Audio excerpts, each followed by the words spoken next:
महिमा की शादी एक ऐसे घर में होती है जहाँ सारा परिवार साथ में रहता। रसोई की जिम्मेदारी सास और उसकी थी, लेकिन अरे चलो चलो सभी खाने के टेबल पर आ जाओ, खाने का वक्त हो गया है। माँ जी मैंने खाना बना दिया है, आप परोस दे, तब तक मैं थोड़ा फ्रेश होकर आती हूँ। वो क्या है ना, खाना बनाकर गर्मी लग रही थी, अब खाना भी नहीं खाया जाएगा। सास बहुत मीठा बोलती है।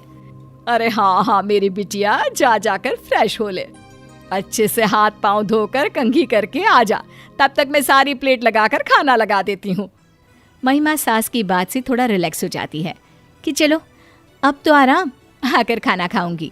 लेकिन ये क्या, हाय रे, ओ माय गॉड, मेरा तो हाथ ही जल गया। हाय रे, लाल पड़ रहा है। जब पता है कि कुकर गर्म है तो क्यों छूती हो? अरे मुझे कौन सा शौक है। अरे बहू जरा फ्रेश होने जा रही थी तो मैंने सोचा उसकी मदद कर दूं। अरे भाई वो भी कितना काम करेगी, वैसे भी उसके आने के बाद से ही न जाने क्या हो गया है काम वाली को।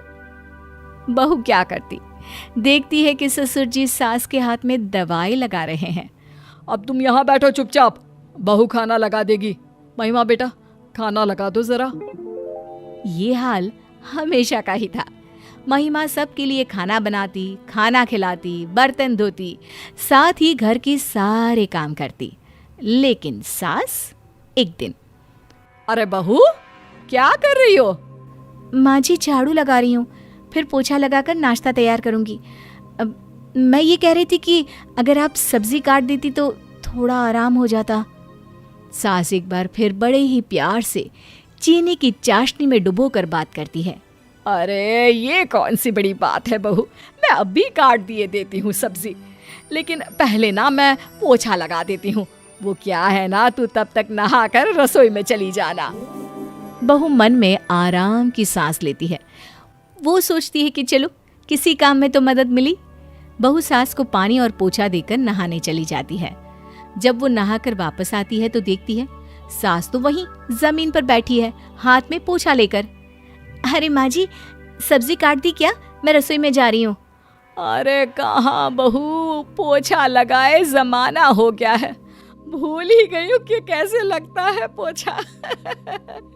वैसे मैं अभी आ रही हूँ किचन में पोछा लगाकर। बहू किचन में जाती है, फटाफट सब्जी काट कर खाना बना लेती है और पूरा खाना बनने के बाद, और बहू मेरा और तेरी सास का खाना लगा दे। बहू खाना लेकर रूम में जाती है जहाँ सास अब भी वही पोछे की बाल्टी और पोछे का कपड़ा लेकर बैठी होती है। वो क्या है ना, ध्यान में ही नहीं आ रहा है कि पोछा कैसे लगता है। अच्छा मैं ना जरा हाथ धोकर खाना खा लेती हूँ। वो क्या है ना, मुझे भूख लग रही है। बहू सर पर हाथ रख लेती है। शाम को पति घर आता है। अरे महिमा तैयार हो जाओ, पार्टी में जाना है, रात का खाना माँ बना लेगी। बड़ा बना लेगी तुम्हारी माँ, उनके बस का नहीं है कुछ भी काम। हाँ हाँ, जैसे बचपन से तुम ही खाना बनाकर खिलाकर जाती थी ना मुझे। माँ बहुत अच्छा खाना बनाती है, वैसे भी अपना और पापा का ही तो बनाना है। बहू महंगी और भारी साड़ी पहनकर तैयार हो जाती है। वो जैसे ही जाने को होती है कि अरे बहू मैं ना 2 रोटी बना लूंगी, तू ना सिर्फ दाल और सब्जी बनाकर जा। कैसी बात कर रही हो माँ, अब वक्त कहाँ है, पार्टी बस शुरू ही होने वाली है, तू बना लेना ना खाना। कैसे बनाएगी तेरी माँ खाना? अरे वाह बेटा, अपनी बीवी की चिंता है तुझे, तो क्या मैं अपनी बीवी की चिंता ना करूं? एक बार जल चुकी है वो। अरे पापा वो तो बस गरम छू गया था, ना फफूला आया था ना कुछ जलन, वैसे भी माँ खाना बनाया करती थी ना। अरे जा बेटा जा, पार्टी ज्यादा जरूरी है, अगर माँ बाप मर भी जाए तो चलेगा। फिर सास अपना पासा फेंकती है और बहुत प्यार से बोलती है, देख कैसे गाय की तरह खड़ी है मेरी बहू, एक शब्द नहीं बोल रही है। जानती है ना, मम्मी पापा को भूख लगेगी तो वो बेचारे क्या खाएंगे। अरे वो तो बना भी दे खाना, उसके लिए ये खाना बनाना कोई बड़ा काम नहीं है, लेकिन तू ही कपूत है, क्या बोले तुझे। माँ मैं बाहर से खाना ऑर्डर कर देता हूँ। नहीं नहीं, बाहर का तेल मसाला खाने से अच्छा है कि मैं भूखा ही रह जाऊं। महिमा सारा ड्रामा देखकर तंग आ जाती है। वो जोर से चिल्ला कर कहती है, बस करिए आप लोग, मुझे आधे घंटे का वक्त दीजिए, मैं खाना बना देती हूँ। 2 लोगों के लिए ही खाना बनाना है ना। पति का मूड ऑफ हो जाता है। वो महिमा से कहता है, तुम नहीं जानती हो कि ऑफिस की कितनी जरूरी पार्टी है। अच्छा होता कि मैं अकेला ही चला जाता, पर कोई बात नहीं, खाना अब 2 का नहीं 4 का बना दो, मैं कहीं नहीं जा रहा हूँ। अब क्या था, महिमा भी ठान लेती है कि वो सास को सीधा करके रहेगी। अरे कभी कभी तो बहू को समझना चाहिए ना। अगले रोज, अरे बहू कहाँ हो, नाश्ते का वक्त हो गया है। माँ जी मेरा तो व्रत है, मैं मंदिर जा रही हूँ। ये सब्जी काट कर आटा लगा कर रख दिया है, पापा जी को भूख लगने से पहले मैं आ जाऊंगी। अरे पर बहू वो अभी इतना वो वक्त। बहू के पास अब इतना वक्त कहाँ था। मस्त बैग लटकाकर, आंख पर गॉगल्स लगाकर वो हाथ में पूजा की थाली लेकर निकल जाती है मंदिर के लिए। उधर सास इंतजार करती रहती है, 1 घंटा 2 घंटा। अरे भाग्यवान, बहू ने तो वक्त पर खाना देकर बुरी आदत डाल दी है, अब तो भूख ही लगी जा रही है। जा तू ही जाकर किचन में कुछ बना दे। सास भी क्या करती, जैसे ही किचन में जाकर सब्जी बनाती है, रोटी बनाती है, पति को खाना देकर अपनी रोटी बना रही होती है कि बहू की आवाज आती है, माँ जी जरा एक गर्मा गर्म रोटी दीजिएगा मक्खन लगाकर, मैं भी आ गई हूँ, बड़ी जोर की भूख लगी है आपकी बेटी को। सास क्या करती, जितना मीठी बनकर बहू को बेवकूफ बना रही थी, बहू ने वही चाल सास के लिए खेली। अब हाँ बेटी लाई, ले गर्मा गर्म रोटी खा ले, अच्छे से सब्जी लेना बहू, बहुत अच्छा बनाया है तेरी सास ने। अच्छा पिताजी, और तो और समझिए जली भी नहीं आज, क्यों? सास समझ जाती है कि बहू क्या चाहती है, लेकिन हद तो तब होती है जब रात के खाने के वक्त। हे भगवान, माँ जी आज इन्होंने कटहल की सब्जी खाने को कहा है और बाजार से भिजवा भी दिया है, लेकिन सब्जी बनानी तो मुझे आती ही नहीं। माँ जी जरा अब बना दीजिए ना। सास करती क्या, बनाती है सब्जी, लेकिन जैसे ही रोटी बनाने की बात होती है, बहू बहू बहू हाथ में पट्टी लगाकर खड़ी हो जाती है। माँ जी वो ना मैं अपनी शादी की फोटो टांग रही थी, कील की जगह हथौड़ा मैंने अपनी उंगली में मार लिया। माँ जी दर्द के मारे ना मुझे रोना आ रहा है। बहू अब तो तू मुझे माफ कर दे। अरे समझ गई मैं, कल से पक्का सारा काम आधा आधा करेंगे, लेकिन ये वाला ड्रामा बंद कर दे बहू, मैं हाथ जोड़ती हूँ। काम वाली हर घर की जरूरत, सास की भी बहू की भी, लेकिन काम वाली पर हक होता है सास का, क्योंकि घर सास का ही तो होता है ना। देखो भाभी 10 साल से काम कर रही हूँ, आप तो तब यहाँ थी भी नहीं। अब क्या है ना, अपना कानून मत लगाओ मुझ पर। अरे क्या हो गया कमला, जब देखो तब मेरी बहू से लड़ती रहती है। माँ जी आपने इसे सर पर चढ़ा रखा है, आप बोलो बस एक ही बार में इसका भूत उतार दूंगी। सास को बहू की बात ठीक नहीं लगती। उसे याद आता है कि कैसे सुख दुख में कमला ने उसका साथ दिया था। बहू ऐसे नहीं बोलते, कमला आज से नहीं बल्कि काफी समय से हम लोगों के साथ काम कर रही है। समय बीतता है, कमला और बहू में बिल्कुल नहीं पड़ती। एक रोज, माँ जी आज स्कूल में तो बिल्कुल थक गई हूँ, ऊपर से सैलरी भी 2 दिन की कट कर आई है। हाँ तू 2 दिन बीमार थी ना बहू, इसलिए। सास बहुत ही नम्र व्यवहार की औरत थी, लेकिन बहू उतनी ही तेज तर्रार, किसी को कुछ ना समझने वाली। बहू कमरे में चली जाती है और वहां जाकर बड़बड़ाने लगती है। बस तू बीमार थी तो पैसे कट गए। अरे बीमार होना गुनाह है क्या? खुद तो काम करती नहीं, सारा दिन घर पर पड़ी रहती है, कैसे पता चलेगा जब सैलरी कट कर आती है तो कितना दुख लगता है। तभी वहां झाड़ू लेकर नौकरानी आ जाती है। देखो भाभी, आंटी जी के बारे में ऐसा ना बोलो। माना कि उनको नहीं पता कि कमाई कैसे होती है, लेकिन कम कमाई में कैसे घर चलता है वो उनसे अच्छा कोई नहीं ना जान सकता। हाँ देख, मुझे ज्ञान ना दे, मेरे और सास के बीच की बात है। वैसे भी तू है कौन? घर की सदस्य तो है नहीं, नौकरानी है, नौकरानी बनकर रह। हाँ भाभी जी, नौकरानी तो हूँ, लेकिन आंटी जी ने कभी महसूस नहीं होने दिया।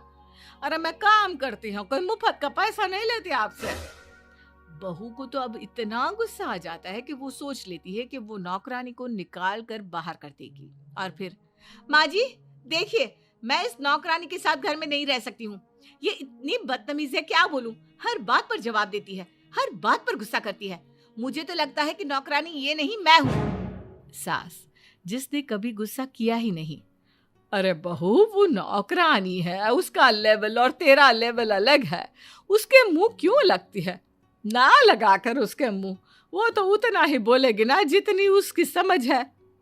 हाँ, मतलब यहाँ भी माँ जी मेरी ही गलती है, नौकरानी की नहीं, ठीक है। खैर, सास बहू के बीच नौकरानी का मसला बढ़ता ही जाता है।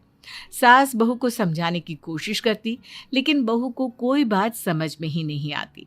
फिर एक दिन, देखा माँ जी, आज फिर नहीं आई, जब देखो तब छुट्टी ले लेती है। इस बार भी बिना बताए घर पर बैठ गई है। बात करती हूँ उससे कि बिना बताए ऐसे छुट्टी ना किया करे। माँ जी, मैं तो कहती हूँ उसके पैसे काट लेते हैं। देखिए, आखिर मेरे भी तो कटते हैं ना जब मैं स्कूल नहीं जाती हूँ। अरे बेटा, वो थोड़े पैसे कमाती है, तुम ज्यादा कमाती हो, फिर अपनी तुलना तुम उस नौकरानी से क्यों कर रही हो? बहू को सास की बात पर गुस्सा आ जाता है। मैं नहीं जानती माँ जी, अब तो उसकी हर छुट्टी का पैसा काटा जाएगा। वो नहीं आती है तो काम मुझे करना पड़ता है ना। सबको सही समय पर नाश्ता पानी, घर की सफाई से लेकर बर्तन सब मैं करती हूँ। वो तो सही है बेटा, लेकिन मैं एक नौकरानी के 1-2 दिन के पैसे नहीं काट सकती। हाँ हाँ, दूसरों के पैसों से महात्मा बनना आसान होता है माँ जी। अब सास को बहू की बात पर गुस्सा आ जाता है। दूसरे का पैसा? मतलब तू ये बोलना चाहती है कि मैं तेरे पैसे से उसे सैलरी देती हूँ, इसलिए मैं उसे कुछ बोलने के लायक नहीं हूँ, है ना? बहू कुछ नहीं बोलती, वहां से चली जाती है। अब तो दोनों के बीच नौकरानी की समस्या बढ़ती ही जाती है।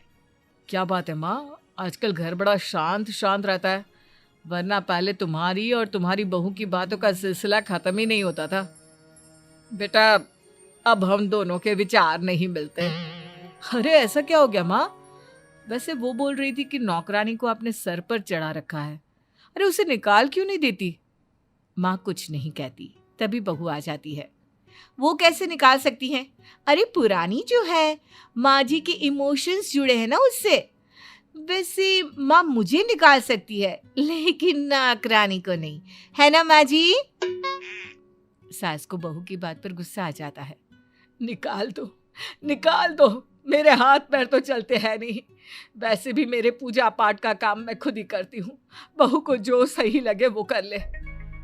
बहू को तो मुंह मांगी मुराद मिल जाती है। अब जब अगले दिन नौकरानी आती है, सुन कमला, कल से आने की जरूरत नहीं है, और हाँ, जितना तेरा आज तक का बना है ना ले जाना। सास को कमला का चेहरा देखकर दुख लगता है, लेकिन वो कुछ नहीं कह पाती। अरे क्या हो गया भाभी, मैं सही काम नहीं कर रही हूँ का? मेरा काम मत छुड़वाओ ना ऐसे। काम तू कैसा कर रही है, मसला वो नहीं है, मसला है छुट्टी बिना बताए। जो तू छुट्टी करती है ना वो ठीक नहीं है। हम लोग भी तो काम करते हैं, लेकिन मजाल है कि एक भी पैसा ना कटे। जितने दिन ऑफिस उतने दिन की पेमेंट। मालकिन काट लेना पैसे, लेकिन इस तरह नौकरी से ना निकालो, ये घर मुझे घर सा लगता है। अब आ गई ना तू लाइन पर, पहले तो भाभी, अब मालकिन। नौकरानी के लाख रोने गाने से भी बहू को कोई असर नहीं होता और वो नौकरानी को निकाल देती है। फिर तलाश शुरू होती है एक नई नौकरानी की। वहीं कमला अपने नौकरानी बिरादरी में ये साफ कर देती है कि कोई भी इस घर में काम नहीं करेगा। एक रोज बहू हार कर, माँ जी न जाने क्यों कोई नौकरानी काम करने को राजी नहीं है। घर और स्कूल का काम कर करके तो मेरी सारी एनर्जी खत्म हो गई है। मैंने तो पहले ही कहा था, जो है वो सही है। अरे पैसे काट लेती छुट्टी के। हाँ, पर अब क्या करूं? माँ जी देखिए, मैं नौकरानी के आगे बिल्कुल झुकना नहीं चाहती हूँ। समझती हूँ मैं। ठीक है, बात करती हूँ कमला से। कमला को सास बुलाती है। ऐसा है, कल से आ जाना काम पर फिर से। लेकिन बहू ने जो बोला है ना, वो तो होगा ही। जितनी छुट्टियां उतने पैसे कटेंगे तेरे। अब आप बुला रही हो तो ठीक है, लेकिन देख लेना भाभी फालतू ना बोले। अब भाभी जी फालतू कहाँ से बोलेगी? क्योंकि अब तो बहू को भी समझ में आ जाता है कि नौकरानी से पंगे लेना इतना आसान नहीं है। साथ ही अच्छा लगता है कि सास ने उसकी बात को भी रखा कि वो उसके पैसे काटेगी अगले महीने। बहू, कमला की 5 छुट्टी काट कर पैसे दे देना। नहीं माँ जी, कोई बात नहीं, ये लीजिए सारे पैसे दे दीजिए, पर बोलिए कि छुट्टी बताकर कर लिया करें।